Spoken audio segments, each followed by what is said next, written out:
Hey, what's up, everybody? I'm just racing for fun at the moment. This should be a shorter race. I don't know how long it'll last at Daytona, but I'm actually wanting to talk about something else. And I'm hoping I can focus on what I want to talk about while I race. I think I don't want to do just like a talking head video, but like the race has nothing to do with what I'm talking about. Um, I want to talk about what I call root cause analysis. It's something that I learned at my last job. The QA people there did root cause analysis, and I was the tech manager, sort of. I mean, the role was kind of weird, but um, so like I worked with them a lot on the root cause analysis, on gathering data from customers and warranty data, and I did tech support. So I learned root cause analysis there, and I also started realizing that it was very helpful in the other parts of my life, like communication, even driving, everything. And it's something that I think that the world is kind of missing.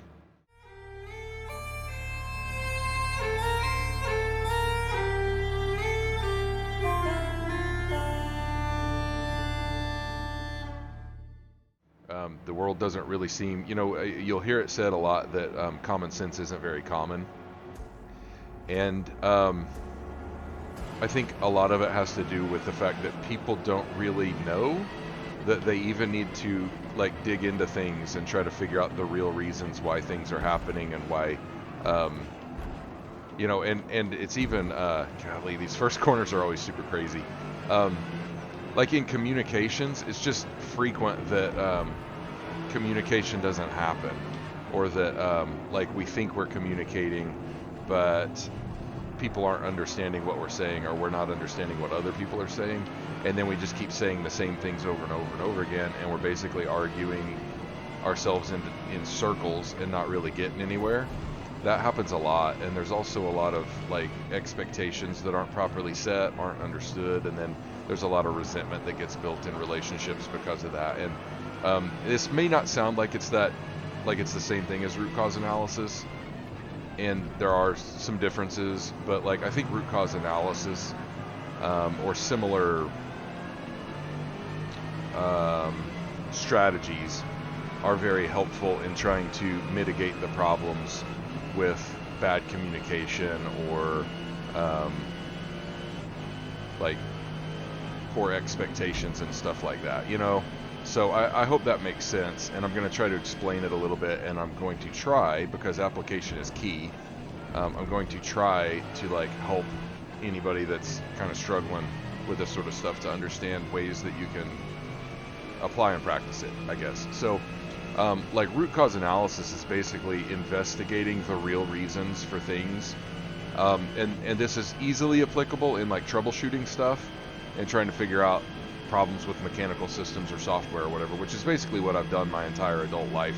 My entire career has been wrapped up in root cause analysis um, for the last, let's see, 14 years. It's pretty much all I've done. Not that I'm very good at it. It's just something that I think I've kind of figured out, and so I'm like good enough at it that it seems to be going well. Um, but like I've heard one guy explained it basically by saying like you need to ask 5 whys, and this was really dealing with troubleshooting for customers over the phone. But it was like, why is this happening? And then you figure out why something's happening, and then you ask, why is that happening? And then you ask, why is that happening? And you ask, why is that happening? That's a little bit oversimplified. One of the real world examples that I can think of off the top of my head from back then was we had these big like electric machines at that company that they were kind of a niche construction machine, very expensive machines, but and we had some like self-propelled ones that were powered by diesel and gas, and then we had these machines that you would plug into big generators or whatever. And this one in particular, it was a 240 volt 3-phase system, and it had a big electric motor hooked to a pump, and the pump would like create hydraulic pressure in the system.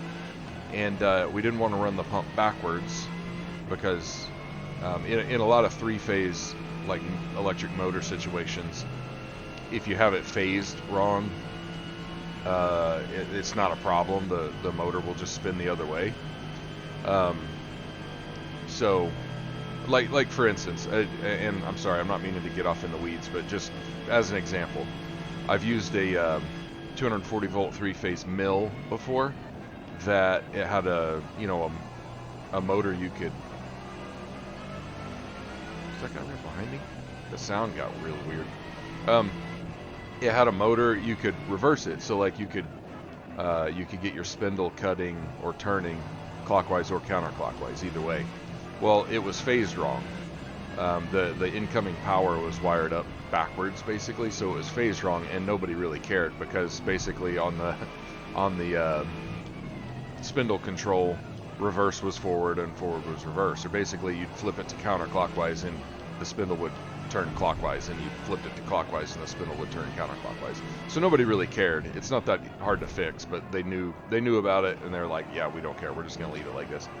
But in this machine I'm talking about, if you ran the motor backwards, it would shell the pump. Like it would turn. The motor was just really there to turn the hydraulic pump, and if you ran it backwards, the pump would get destroyed. So they had a reverse phase relay in them, so that if it was phased backwards, it wouldn't allow power to go to the electric motor. So it didn't happen very often because most of our techs from our customers that were out in the field, they kind of understood three-phase power. But every once in a while, we'd get a call, and they'd say, my hydraulic system doesn't have any pressure. So that looks like a hydraulic problem. It looks like, there's an issue with cavitation in the pump, or there's an issue with, normally you'd get some pressure.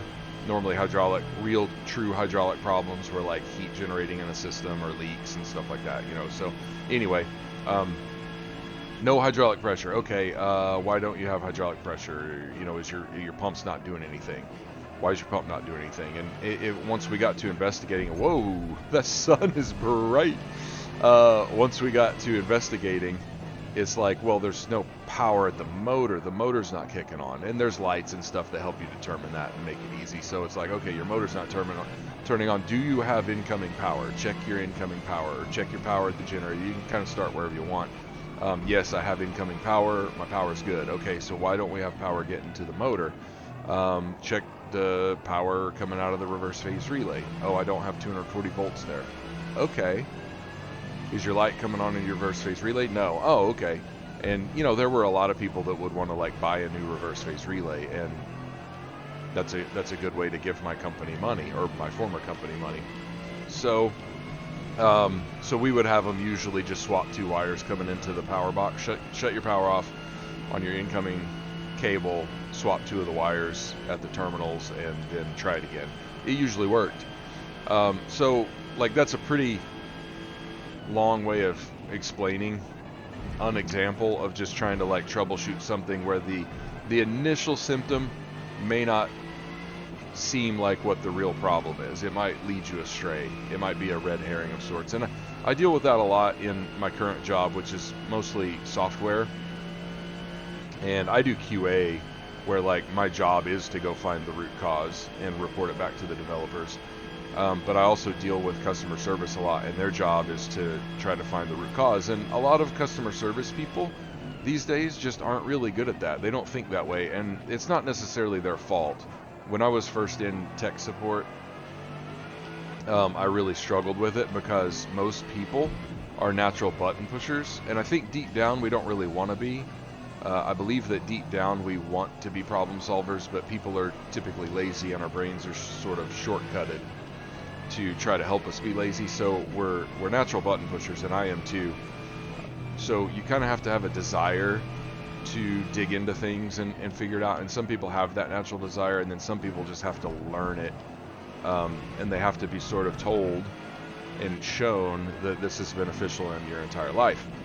So here lately I've noticed that not just with tech support, but there's just a lot of situations where people don't have the ability to, I don't think people even know that they need to be thinking this way. So I want to show some examples real quick. Let's see if this works. So these are kind of funny, and they may not even be that that on point, but What are you doing? Oh, I probably should turn the sound off. I'm stealing these from other sources, but this person can't see out their windshield. Why can't they see out their windshield? Because their hood is in the way. So they're just leaning out instead of fixing the problem, which there are ways to fix this pretty easily. They didn't want to take the time to do it, so they just hold their head out the window. They're also driving on two flat tires, which is like that's crazy.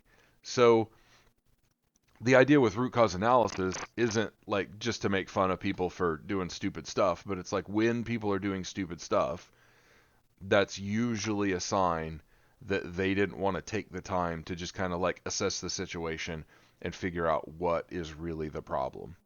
So obviously the problems here are pretty obvious and like they're not that difficult to figure out. It's just the lack of trying.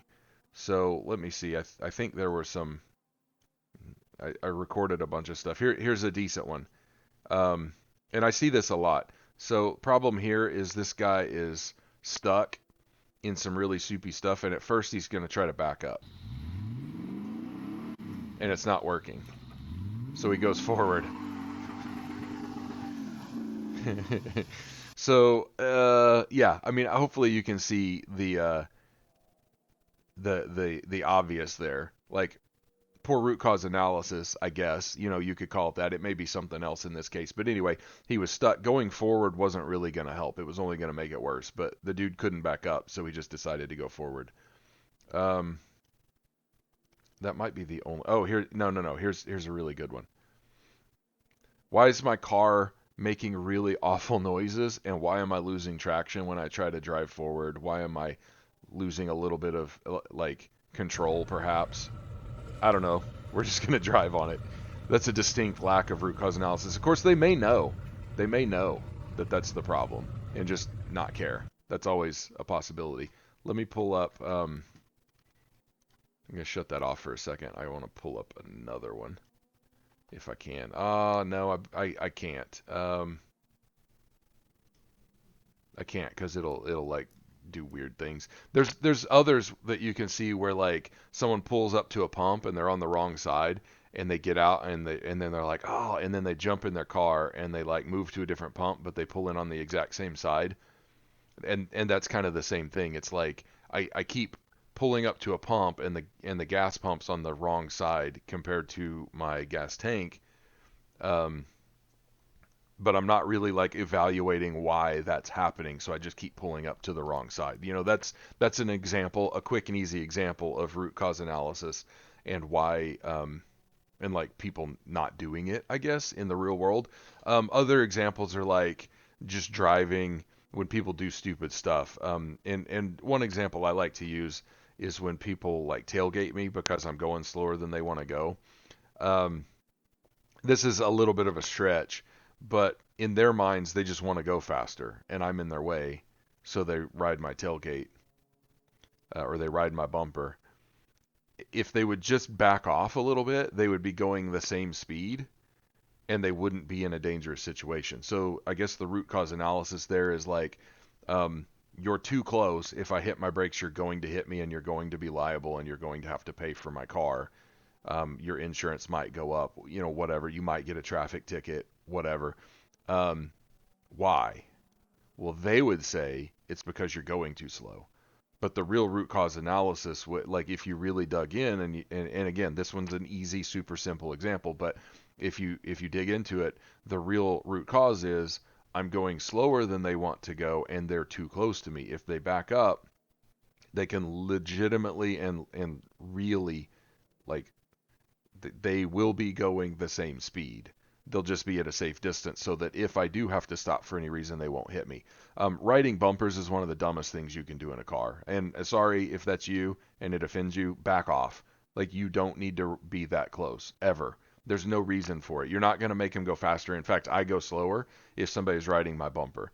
Now, I don't brake check people because I think brake checking people is stupid too, and people can get hurt. I don't want to hurt anybody. I don't want to damage anybody's car. I don't want to deal with the hassle. Again, root cause analysis. Like, if I was riding someone's bumper and they brake checked me and I hit them, like, the root cause analysis of that is, like, I was too close to them. But what most people will say is, like, now I'm having to deal with this hassle because this idiot in front of me was going too slow.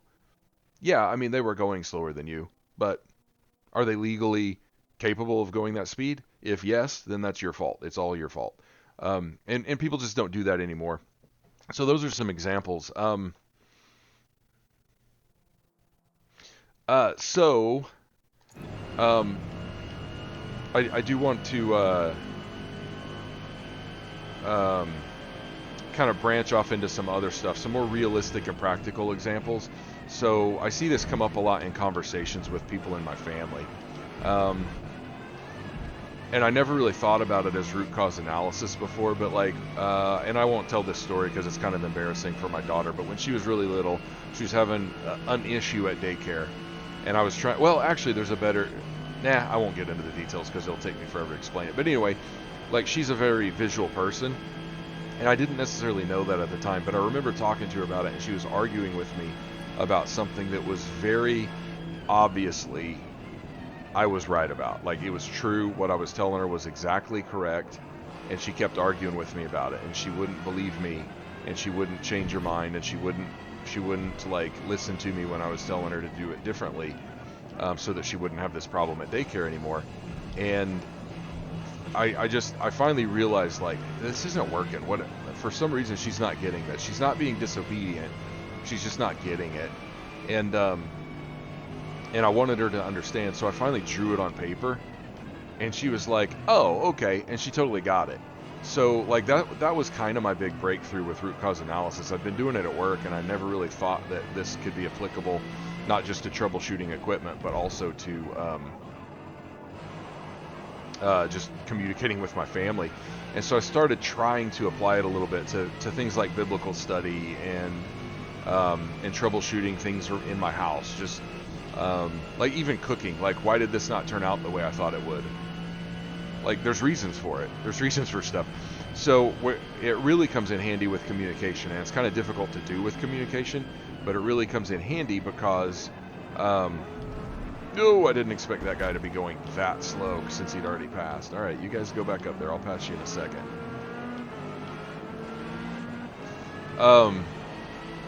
So, like, a lot of times when we get in conversations in my family, like, they turn into kind of arguments because there's a lot of unspoken expectations or, like, unclear expectations, and sometimes it's me not setting the expectation correctly. Sometimes it's somebody else not voicing their expectations, or, you know, whatever. And so we'll start arguing. The other night we were having a conversation about college, and my daughter, she's trying to kind of plan for what she's going to do after high school. And we got into a bit of an argument, and I was like, it just finally dawned on me. Normally I get kind of heated and I don't help the situation, but it sort of dawned on me that, like, wait a minute, I think maybe there's some assumptions being made here that people aren't talking about. And so I started asking some questions, and a lot of times the root cause analysis is either you asking yourself questions or you calmly and respectfully asking other people questions to try to clarify. A good example of that in communication is like something a person I used to work with taught me. And it's basically like you're sitting in a meeting, and sometimes you're sitting in meetings with more powerful people than you or people that outrank you, and they're telling you to do stuff and it doesn't make sense. And he would always say, like, help me understand what you're wanting to do here, or help me understand why you're saying that, or help me understand why you're thinking this way, or whatever. And I found that to be pretty powerful. So it's like with people in my family, sometimes it looks more like, so, like, you seem to be getting upset about this, and like, that's okay. Help me understand why you're upset. Like, help me understand what it is that I'm doing that is causing you stress right now, or whatever. You know, there's a number of ways you can try to word that where it sounds and feels a little bit better, but I found that to be pretty helpful, because sometimes that helps everybody realize, like, oh, I didn't know I was getting upset. I'm not upset, you're upset, you know, that kind of stuff. And it's like, okay, well, I'm not upset. I'm sorry if I looked upset.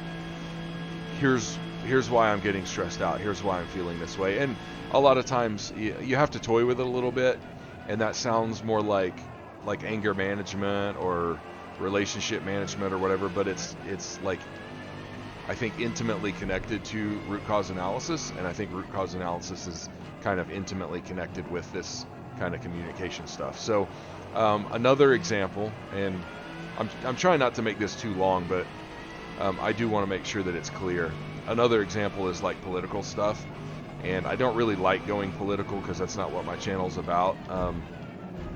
But like here lately, I've noticed that there's a lot of people just get so mad politically, and I've got some family who are like posting some things that they're seeing from the news about stuff that like Trump either said or is intending to do, and it just doesn't really make a lot of sense.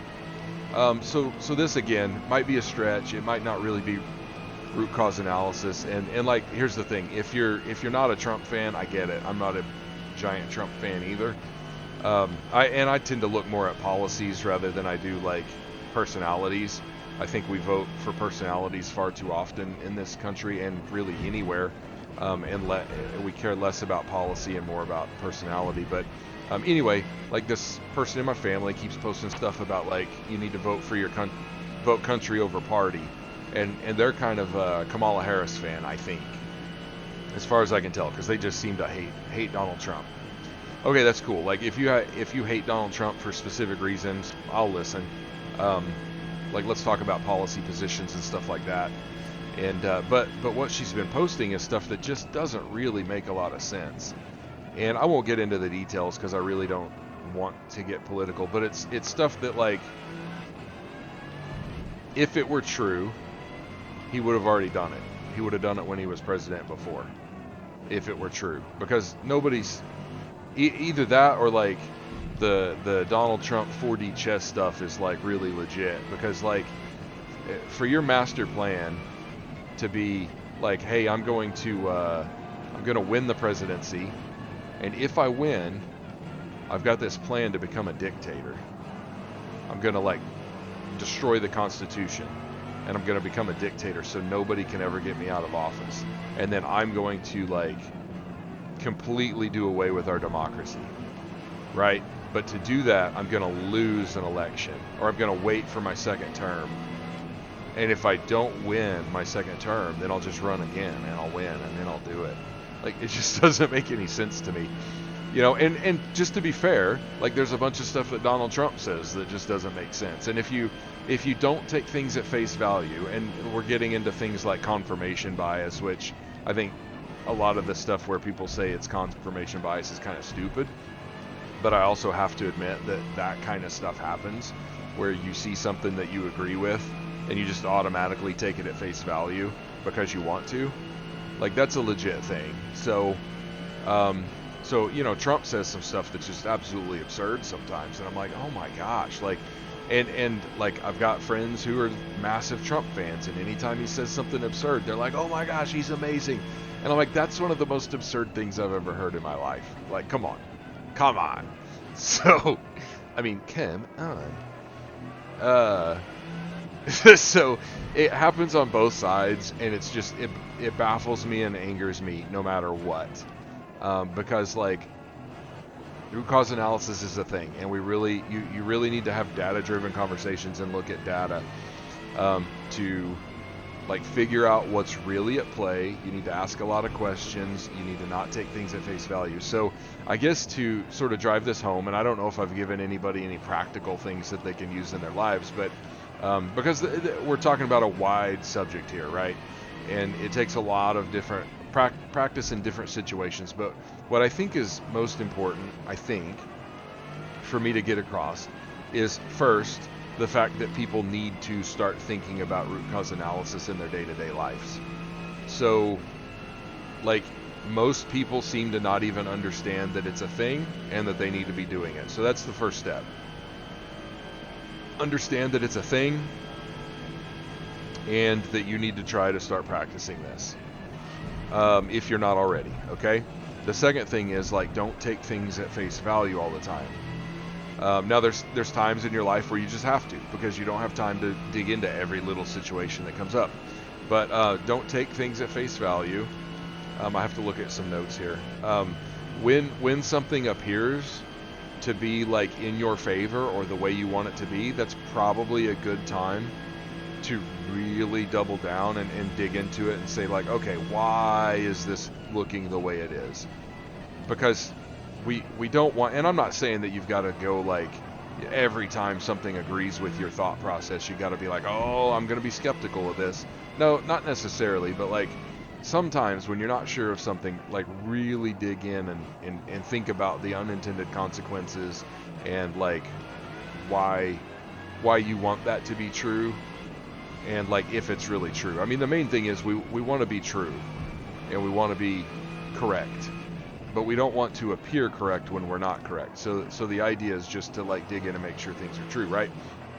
Okay, so anytime you don't know something for a fact, but it appears to agree with your preconceived notions, then maybe you should dig into it. You know, that's just something that might need to be done sometimes. And then finally, like what I'm trying to do now is to start more clearly voicing my expectations to people, and like asking calm questions a little bit more, because one thing I don't want to do, like I'm starting to be confronted with this idea that like I'm also setting a lot of bad expectations and causing people to misunderstand me at times, kind of inadvertently, but like we all do it. I mean, this is communication. The problem with communication is the illusion that it happened. So what I'm trying to do is more clearly communicate from the start, and trying to voice my expectations a little bit more clearly, and not being too afraid to ask questions and stuff like that. So I'm hoping to avoid some of these situations in the future where we're arguing in circles. You know, so one thing you can do after you start like trying to get into root cause analysis and looking at situations and figuring out why they're happening is to try to like once you get some practice in that area, you start seeing patterns in behavior and patterns in like how these situations come up, and you can start preemptively setting the stage to avoid those situations, if that makes sense. Which is really kind of like going back to machines. It's really kind of the same thing as like the design process in machines. Once you start figuring out, you know, these are the kinds of failures that normally happen, we can put some design aspects in place to either mitigate those or help the failure happen in a more elegant way. That really comes into play with software, where you're like writing error messages and causing it to fail. Like you don't want the program to crash. Here's an area where the program struggles. Like we don't want it to crash. We want it to, like, why is it crashing? It's crashing because of, you know, this bad data. Okay, well, when we run into that bad data, we need it to like error out and tell the user like, oh, this data is bad. Here is why. Don't crash.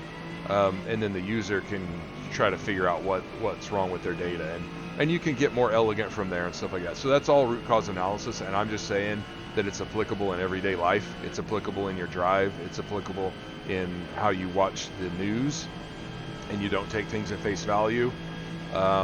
It's in our politics, you know, like. Yeah, and specifically, like going back on the politics, and this isn't just politics, but like politics and religion and stuff like that. So, just to drive the point home,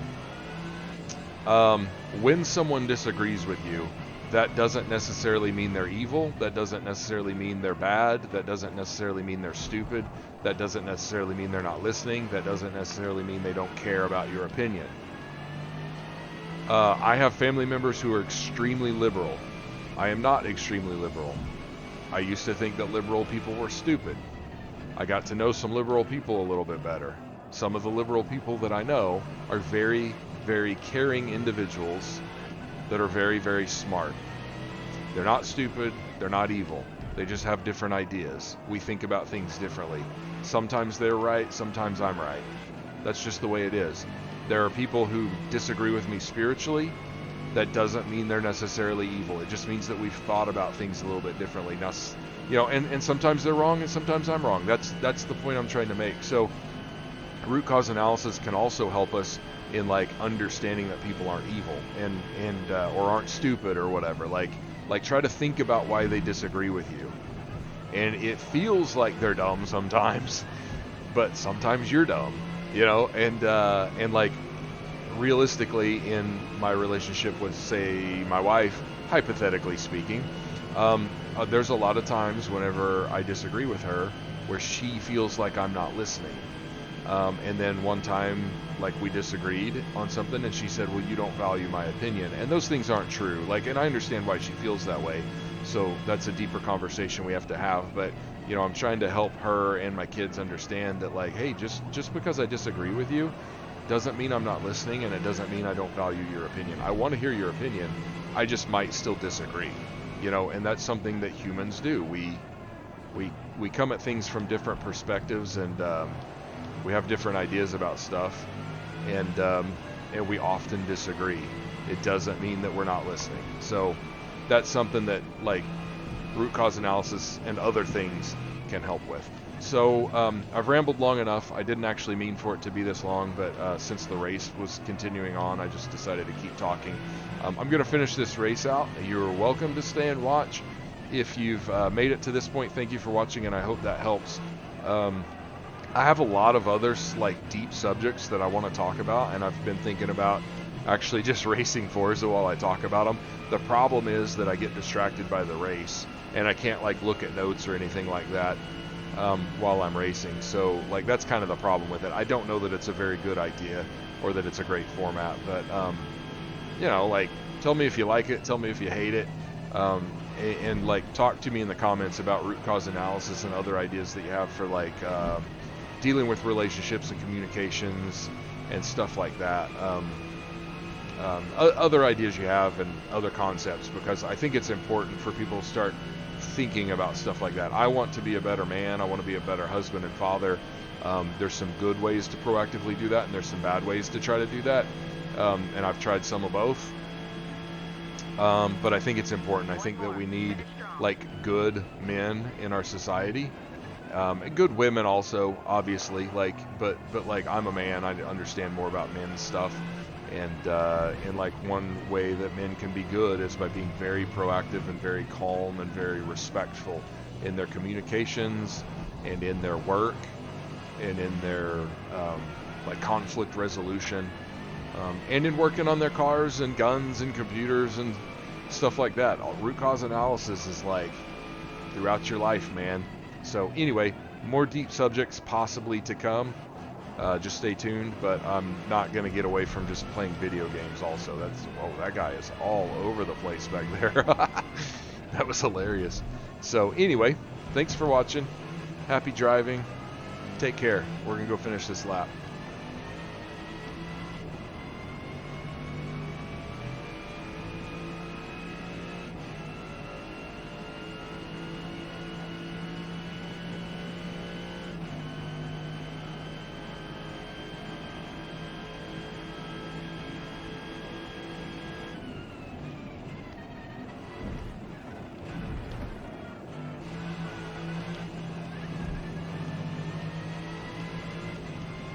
Also, I love this car.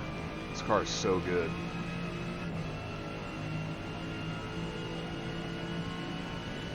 It's so fun to drive. I barely had to tweak it. Oh. Is that guy cut? Whoa. I didn't mean to cut him off. He's just scared me. Was he second place? Surely not. That dude was flying. No, he wasn't second place. He came out of nowhere. Oh, he's got a higher PR. He must not corner very well or something. He's just really fast. So, okay. See you guys.